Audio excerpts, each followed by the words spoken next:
Another rejection letter this morning. I'm used to them now. I always tell myself, come on, bud. J.K. Rowling had over 30 rejections before she found a home for Harry Potter. And look what a hit that was. Those other 30 odd that turned it down must be kicking themselves in the balls 24/7. Good. Publishers, they don't know squat. I can't tell myself that reassuring fact now. I have now had 40 rejection letters, and that is definitely more than J.K. Rowling. Mind you, the guy who wrote Dexter, a worldwide US TV hit now in its 4th season, had apparently over 100 rejection letters.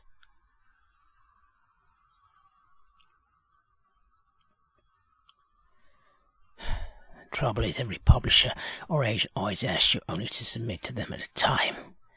I never dare send multiple submissions. That is, the same thing, different companies at the same time, in case more than one ever wants something and it all goes horribly wrong. Each company asks you to give them 6 to 8 weeks. You do the maths. It's been since my first rejection letter, well, I don't know. I'm not a goddamn mathematician. How the hell do I know? It's been a long time, I know that.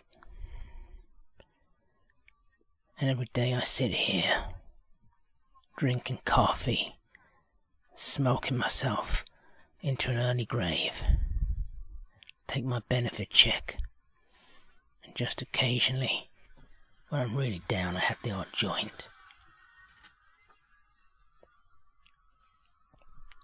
That's my life. Get up, smoke, breakfast, coffee, smoke. Sit on the front of the computer staring at the screen waiting for the muse to visit me. But she doesn't. Not lately. Day after day I just sit and look at the screen, and sometimes I open the window and remember I'm still alive. Just for a few minutes. Then I shut it. It's too depressing hearing happy people. Shoppers, tourists. That's what you get in Camden. Listen.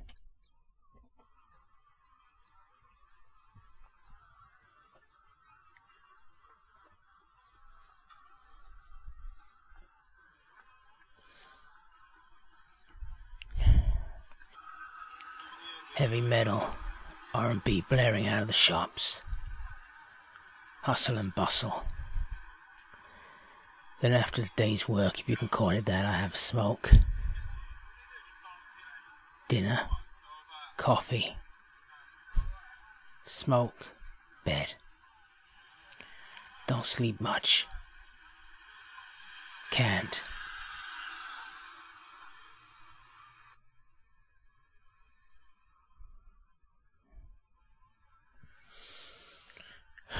Too much on my mind. Been over here 10 years. A long time anyway. Used to live in New York near Staten Island, so I'm not a stranger to the city. Thought I'd come to England and make my living.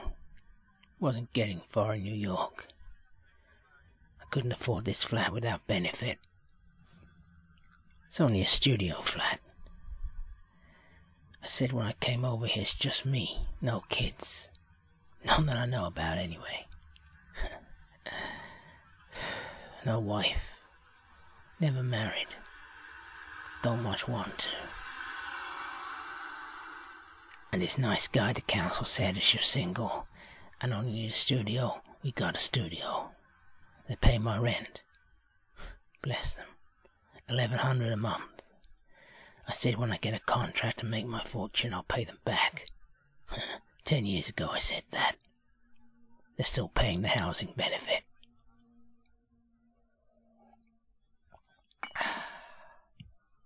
Plus I get dole money. That's about $60 a week. It's not a lot. pays the bills. Just.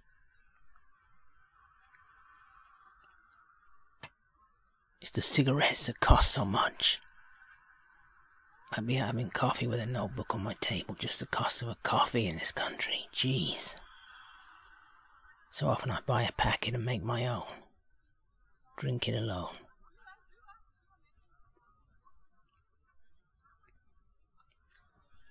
If I'm too low, I cross the road to Starbucks. I sit by the canal and I drink. And smoke. And look into the water and wonder whether I should jump in. I'd be in the papers then, wouldn't I? Even if it was only a few lines. You know, last week I wrote my obituary as I like it to appear in 10 years' time. I was a household name, died at the peak of my career. Left a legacy of wonderful novels and films behind me and had so much money I didn't know what to do with it. And then I wrote what a nice guy I was and all that stuff, the sort of stuff you get in an obituary.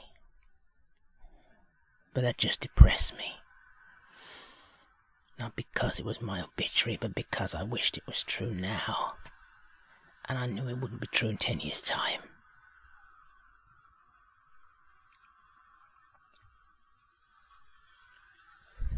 Have I got any friends? Yeah, a few. They just lecture me.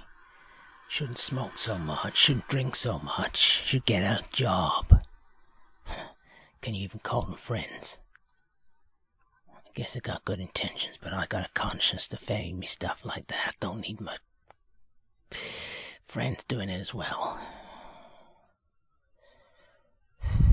They're starting to realize that what they say washes straight over me, in one ear, out the other.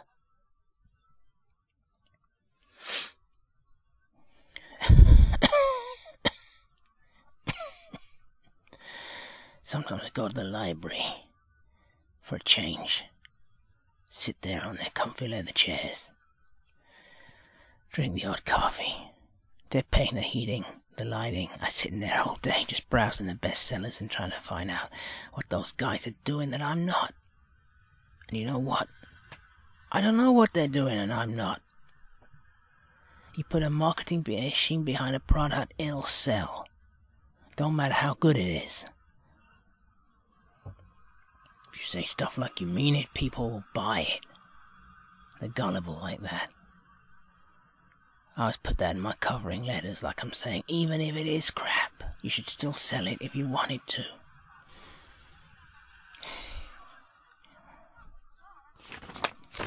What does this letter say I got this morning? I'll tell you, it says, Dear Mr. Ferreira, thank you for sending us your manuscript for Black Sunday. Unfortunately, it is not what we are looking for at this time. Good luck in the future. Best wishes, Jenny Richards. In other words, we thought your work was trash and we probably didn't even read it. Good luck. That's a nice way to rub it in when you've just been told to get lost. Jenny Richards. Who the hell is she to tell me whether my stuff's good or not? She's probably some stuck-up English bitch with a pony instructor that doesn't much care for Americans.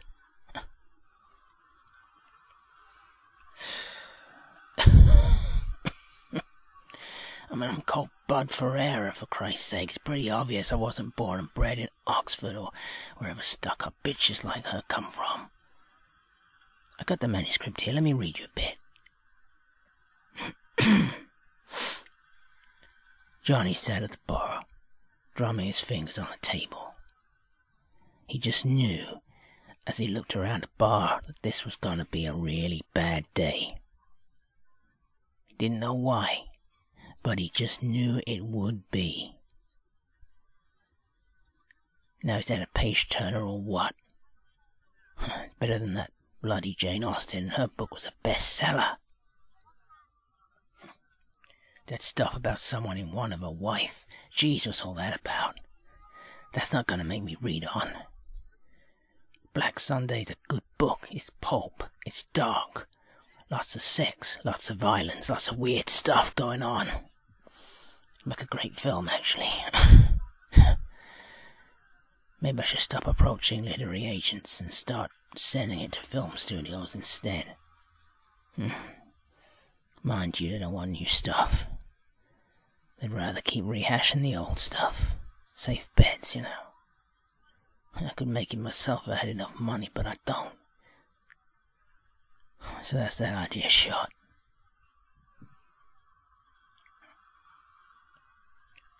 Black Sunday's not my only book. I did a children's book a while ago, and that got 10 rejection letters before I shelved it. Black Sunday's clocked up 40 now. So no goddamn publishers left to send it to.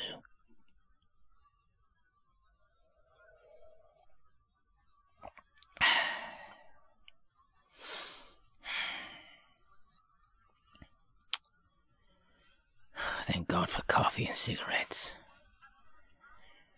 You know, knowing that about 75% of all authors' work, that is, the writings on the side, doesn't make me feel better.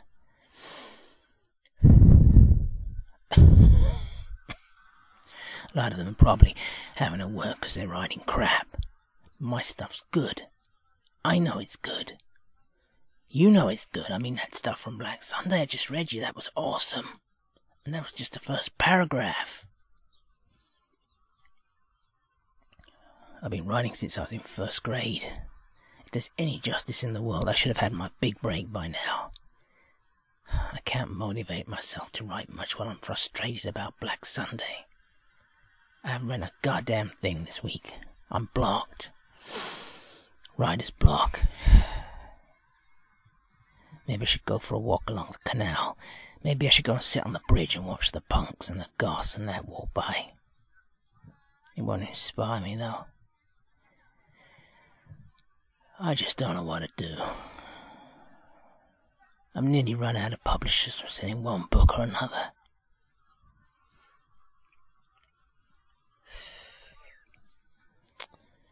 It's a vicious circle. You don't have an agent, so you don't get published. You're not published, so agents don't want to know. Whatever you do, you're screwed. I haven't thought about self-publishing, but that doesn't work for most people. You're just left holding the baby, doing the marketing, paying for the books, everything but making a living. Maybe I should watch TV for a while. No, it might distract me. Can't think straight with that on. Anyway, daytime TV in Britain is crap. If I want to watch lowlifes winding each other up, I can sit on the windowsill and watch the street life. What do I do with myself today? I don't feel like writing anything. This rejection letter's really hurt my feelings. Maybe I can't write. Maybe I've just been kidding myself all these years. Can over 50 publishers really be wrong? I mean, I've read some of the kids' books out there and I could do better. So why aren't mine out there? Why are people throwing them authors' names around like confetti, but nobody ever says, "Oh, is that the new Ferreira? Wow, what a cool book." I'm anonymous. I can walk down the street and I'm like just a haggard old American man.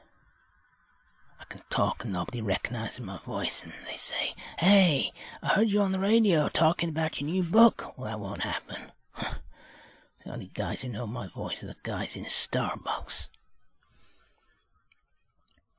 Only because I'm there a lot. I use my credit card. They don't know my name.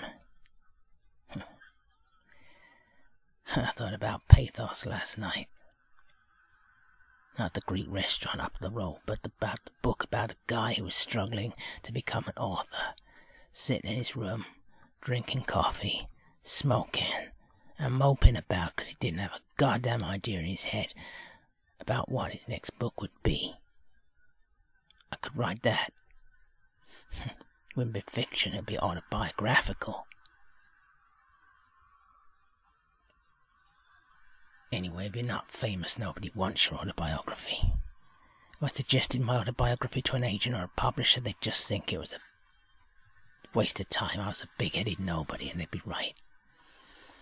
I'm not big-headed, I just think a lot of myself, and what's wrong with that? Nobody else rates, you gotta rate yourself, or what's the point?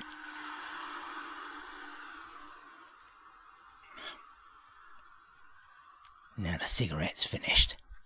Need to burn my finger on the damn thing again. Always doing that. Not good. It's my typing finger. I always use a finger on the left hand to pick my nose because I always eat with my right hand, and that way I won't accidentally poison myself if I get a bit slack on the hand washing. If I injure my fingers on that hand, I'll be stuffed.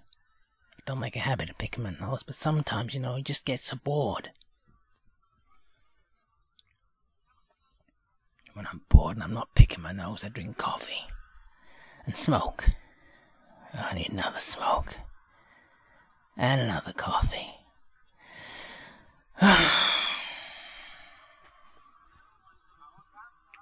Oh, you gotta be kidding me. No more coffee. Oh, god damn it. Now I'll have to get dressed and go to Summerfield up the road and get some more.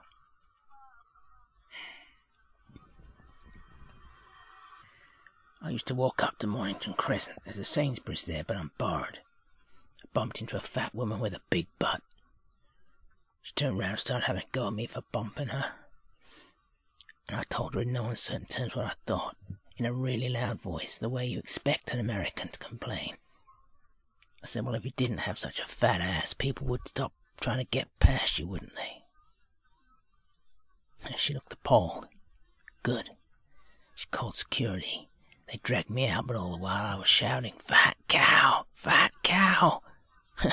Hope you get hit by a bus, but the bus probably come off worse. Anyway, that was last week, so I better stay out of there for a while longer. I'm not anti-Summerfield. I mean, it's just by the tube station. It's a 2-minute walk. Sainsbury's are like 10 minutes walk. Taking the air, as you say. If I stunk of cigarettes and coffee, by the time I walked there I was starting to smell a little fresher. I still look like crap, dressed like a scarecrow. When you're scraping by on benefit, you don't do clothes. Occasionally I go around the charity shops and get some stuff. Get all sorts of stuff in the charity shops around here. Clubbers and gas give their stuff away. Lime green leggings that glow in the dark, death metal hoodies and 6-inch platform boots. I got a Nirvana hoodie and some big boots in there once. Imagine how stupid I looked in a Nirvana hoodie at my age. I also witnessed the arrest of an underwear bandit. That's what you call them over here, I gather. I would never do this. Not even I will be this disgusting. Their shops join the others in not selling underwear. Who the hell would buy second-hand underwear from a charity shop? Ugh! Just imagine, you don't know what... who's worn it, where it's been, what they were doing. So this guy comes in off the street, a dosser I reckon, picks up a pair of pants from the basket and goes into the fitting room. Comes out with a pair of boxers and puts them back in the basket. Thing is, he went in with wire fronts in his hand, and he came out with boxers. The boxers were his old pants, straight off him, not even washed first. The only shop-eyed lady I've ever seen in a charity shop pressed her buzzer before he could blink. The cops come in. That's some sort of shop network or something they got round here. CCTV proved what he'd taken and what he'd done. They arrested him for attempted theft. She should have let him leave with them. They could have come down heavier. One thing about working from home is you can get out in the daytime. They say all life is here. I've seen acts of kindness and acts of violence and everything in between on my little forays around the streets. Usually I just watch impassively and pretend I never saw what happened. Seems the safest course of action. Nobody ever tried to mug me. They'd know it'd be a waste of time. Nobody ever calls me names because they'd realize they'd have no effect.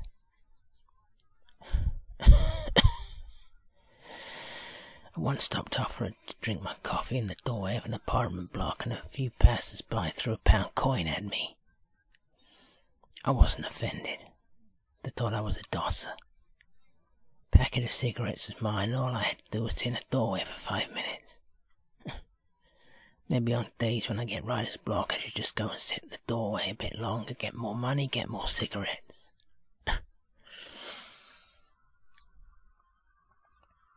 Could probably double my income and do the people watching that all good writers should do.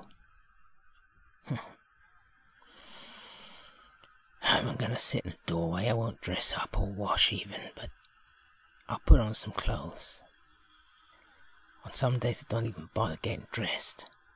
I don't have to shave or wash if I can't be asked. Having to get all dressed up of a morning is not something I miss. The rat race can keep all that. If I'm just bumming around the flat all day, why should I bother?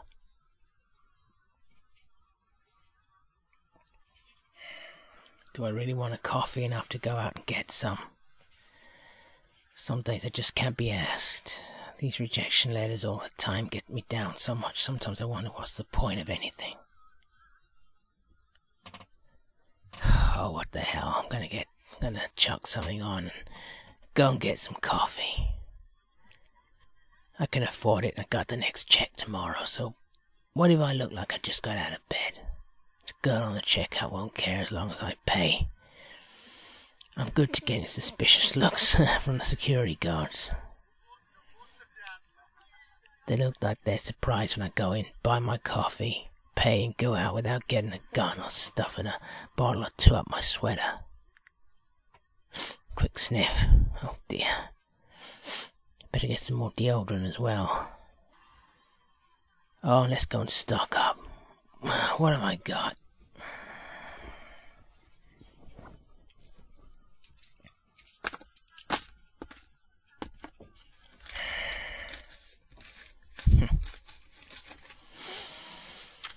$20.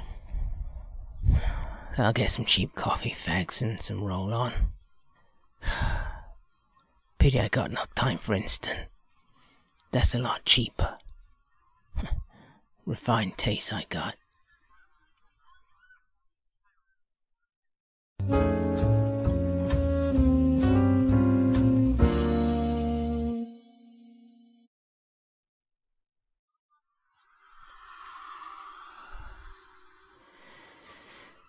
That's better. Fresh Colombian coffee, and I got some New York blend. Half calf. Used to that. But I like the Colombian. It's nutty. Like me.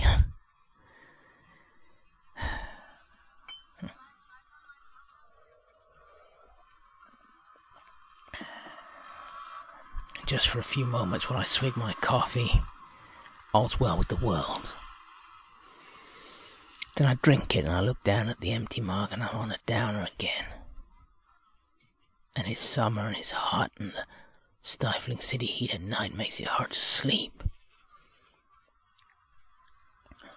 No air conditioning like home, just windows. Get a bit of breeze through, but lots of noise. Camden never sleeps. Not till the wee hours anyway.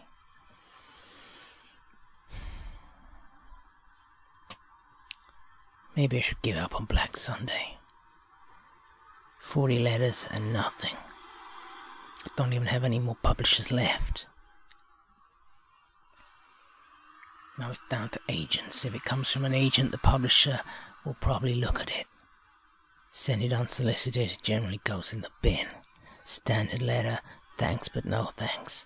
We read it with interest, means we saw it was unsolicited and threw it in the bin. Just assured it wasn't quality. Just assumed it wasn't quality because it hadn't been vetted first. That attitude makes me sick. But that's what you get when you're trying to get published. Discovered. All I want is enough money to write for a living and live well. Is that too much to ask? I'm sorry to whinge, but they say talking helps. I've been through 3 therapists. Seemed like the talking helped me, but drove them mad. You know what? That'd be a good idea for my new novel. A tale of a depressed old man who visits his shrink and drives him nuts.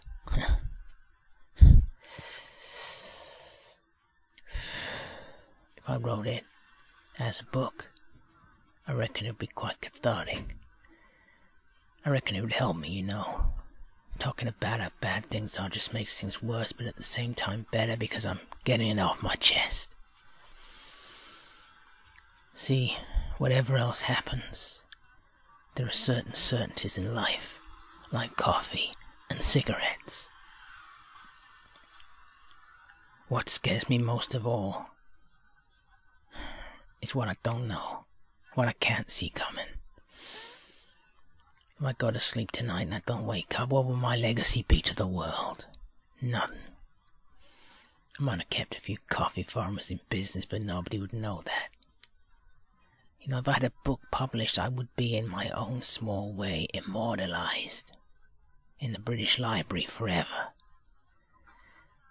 And in the Library of Congress too, my good old US of A.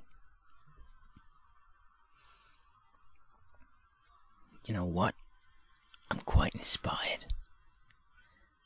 I'm going to go to my room and get my directory of agents and start looking for someone who handles thrillers, and you know what? I'm going to give Black Sunday another go. I believe in it. Soon enough, someone else will too. Until that day, I just sit here in my flat, take my benefit, look out over Camden town,